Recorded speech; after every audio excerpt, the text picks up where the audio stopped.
guys, welcome back to George Reads once again, where today we are reading chapter 17 of Slime by David Walliams.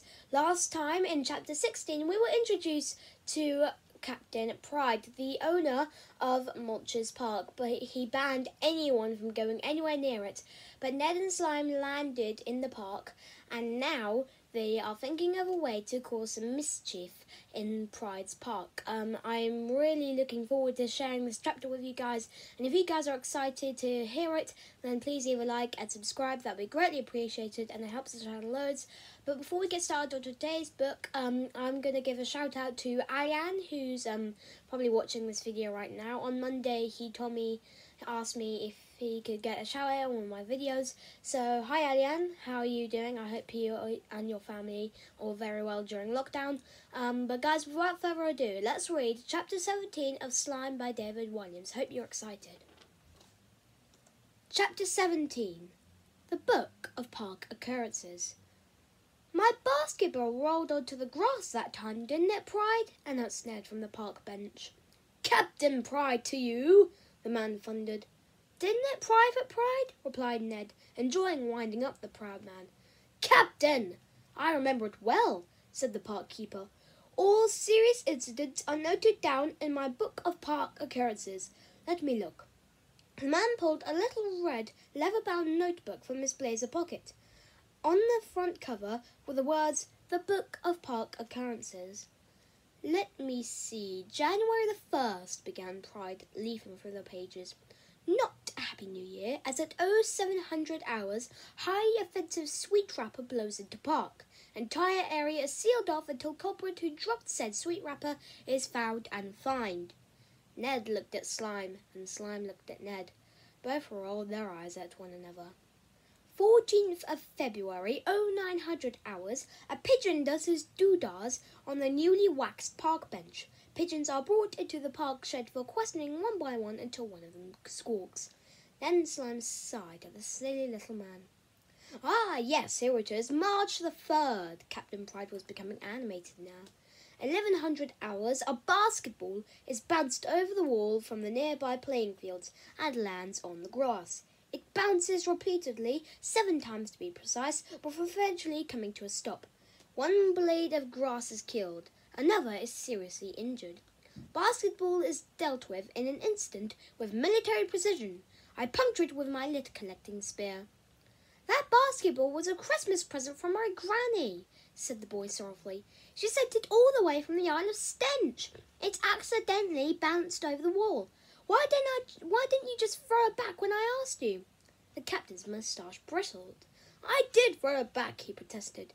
Only after you'd burst it, replied the boy. I still threw it back.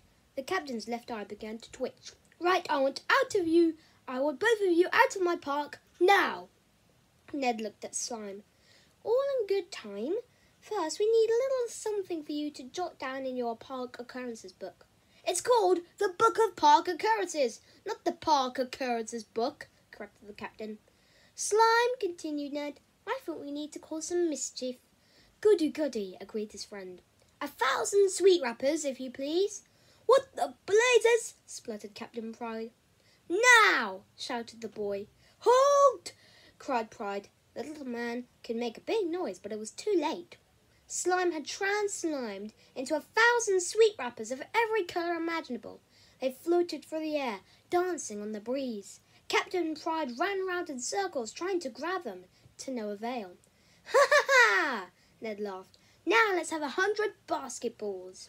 At once, the sweet wrappers clung together to form balls that bounced up and down on the grass with glee. The grass! My precious grass! Keep off the grass! Yelled Pride, but there was just too many of them. He ran to fetch his little spear and stabbed at them, but whenever he hit one, it just soaked him in slime. Let's not forget the pigeons, shouted one of the slime basketballs that had Slime's face on it. Of course, said Ned. In an instant, every one of those 100 basketballs became a pigeon. Not just any pigeon, a pooping pigeon, a super-duper-whooper pooping pigeon. As the birds looped and twirled through the air, they dropped their load of multicoloured slime poop or sloop, probably one of the most used words in the English language, hence its inclusion in the Walliams dictionary, everywhere. The lawn was splattered, the path was splattered, the shed was splattered, the bench was splattered. "Halt!" barked Pride. "I command you to halt, in the name of Greta Greed." "One last military fly-pass," ordered Ned. Slime knew what the boy meant, and immediately the birds gathered in formation as if they were Air Force stunt team. They turned high in the sky before coming straight down for Captain Pride.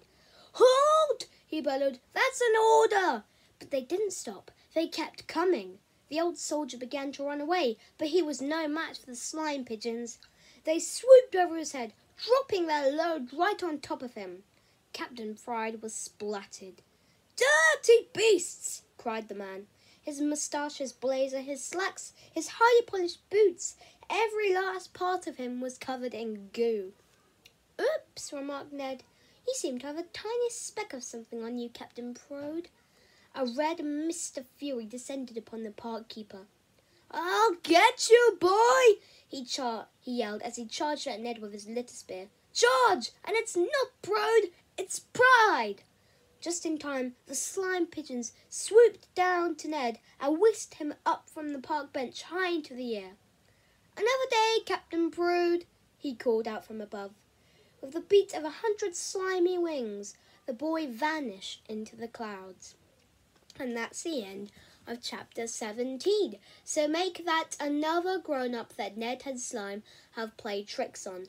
It seems that the children of Mulch are certainly getting their revenge on these horrible grown-ups.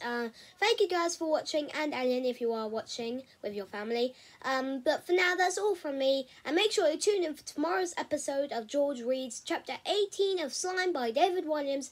Hope to see you there. But for now, goodbye and have a nice day.